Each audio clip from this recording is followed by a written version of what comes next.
Hello friends, in the series on the income tax cases, today I will discuss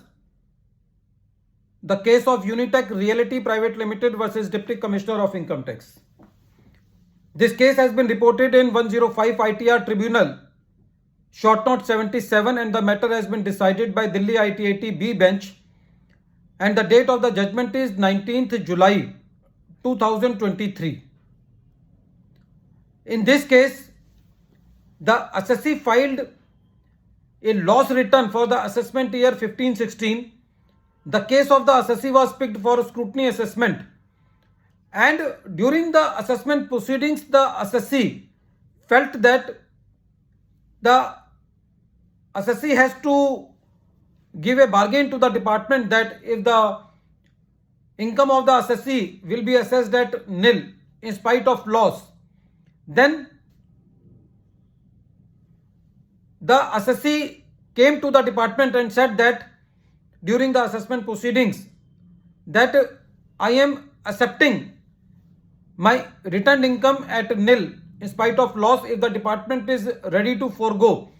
the penalty and the prosecution proceedings. This was the bargain made by the assessee because if the loss will be there, then the assessee will be able to set off its loss in the future years. So the assessee was ready to forego its loss,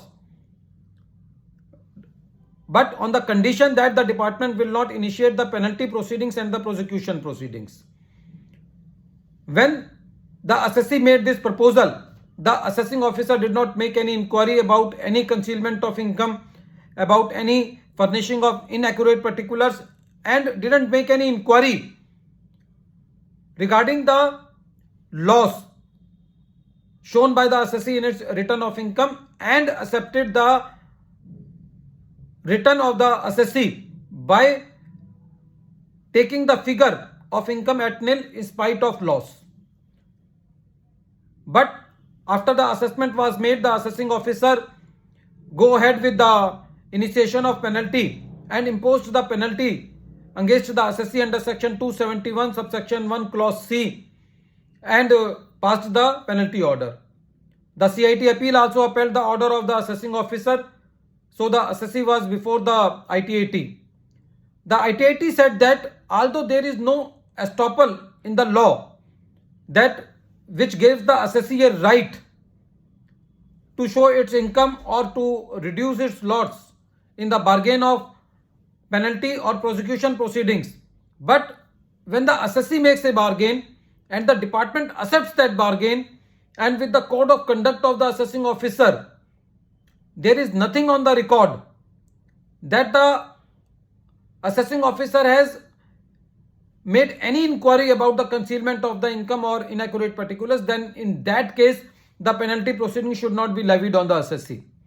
So the ITAT deleted the penalty imposed by the assessing officer by saying that the assessee has come with the clean hands, although it is not a right of the assessee that every time he came that I am ready to pay the tax, the penalty will not be imposed on me. But if the assessee comes first and the department accepts it, then in that case the penalty should not be levied on the assessee. In this case, when the penalty notice was issued, it was a very vague notice. It was showing at the face of the notice, that is furnishing of inaccurate particulars and concealment of income, the inappropriate portion was not cut off or the appropriate portion was not ticked yes. So in that case also there are a number of the judgments which says that if the penalty notice is vague, then in that case the penalty cannot be imposed on the assessee, simply because of the reason that when you issue the notice of penalty to the assessee, then in that case there is a law that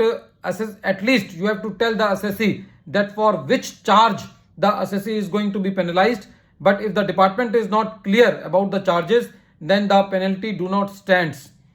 Friends, this case is very important, because if the assessee feels that in the assessment proceedings or any proceedings that he has made a wrong claim or something like that, then he can go for a bargain for the department so that he can save him from a lot of litigation. At the end of this video, once again I am repeating the name of the case. The name of the case is UNITECH Realty Private Limited versus Deputy Commissioner of Income Tax, and this case has been reported in 105 ITR Tribunal, short note 77, and the matter has been decided by Delhi ITAT B bench, and the date of the judgment is 19th July 2023.